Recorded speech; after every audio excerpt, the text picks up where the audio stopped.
விஜய் டிவில மக்கள் எல்லாரும் விரும்பி பார்க்குற அண்ட் ரொம்பவே சக்சஸ்ஃபுல்லா போயிட்டு இருக்க சீரியல் தான் Pandian stores. Pandian store season 1 மற்றும் சீசன் 2ல மீனா கேரக்டர்ல நடிச்சு மக்கள் மனசுல இடம் பிடிச்சவங்க தான் ஹேமா. இப்படி இருக்க நிலையில ஹேமாவோட போட்டோவை ஏஐ மூலியமா ரொம்ப ஆபாசமா கேவலமா எடிட் பண்ணி போட்டிருக்காங்க. ஹேமா மட்டும் இல்லாம நிறைய பெண்களோட போட்டோவை இப்படி ரொம்பவே மோசமா ஆபாசமா எடிட் பண்ணி போட்டிருக்காங்க. இப்படி இருக்க நிலையில ஹேமாவோட ஃபேன் ஒருத்தவங்க இதை பார்த்திருக்காங்க.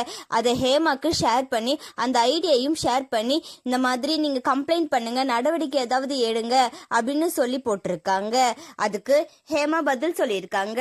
அதை அவங்க என்ன சொல்லியிருக்காங்கன்னா, உங்களோட எஃபெக்ட்டுக்கு ரொம்ப தேங்க்ஸ், சைபர்ல கம்ப்ளைண்ட் பண்ணியாச்சு, முகம் காட்ட தைரியம் இல்ல ஃபேக் ஐடியா வச்சுக்கிட்டு வர்க்க புத்தி உள்ளவங்களை என்ன பண்றது, கண்டிப்பா அவங்க அம்மா தங்கச்சியும் கூட இப்படி தப்பாதான் பாப்பா அப்படின்னு சொல்லி ஷேர் பண்ணியிருக்காங்க. அண்ட் அது மட்டும் இல்லாம ஏஏ வந்ததுக்கு அப்புறமா நிறைய பெண்களோட போட்டோவை ஆபாசமா பண்ணிட்டு வராங்க. இப்படி இருக்க நிலையில நிறைய பெண்கள் கம்ப்ளைண்ட் கொடுத்திருக்காங்க. இந்த மாதிரி ஏஏ வச்சு ஆபாசமா எடிட் பண்றத பத்தி உங்களோட கருத்துக்களை கமெண்ட்ல சொல்லுங்க.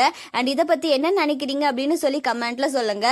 அண்ட் இந்த மாதிரியான அப்டேட்ஸ்க்கு நம்மளோட சேனலை சப்ஸ்கிரைப் பண்ணிக்கோங்க.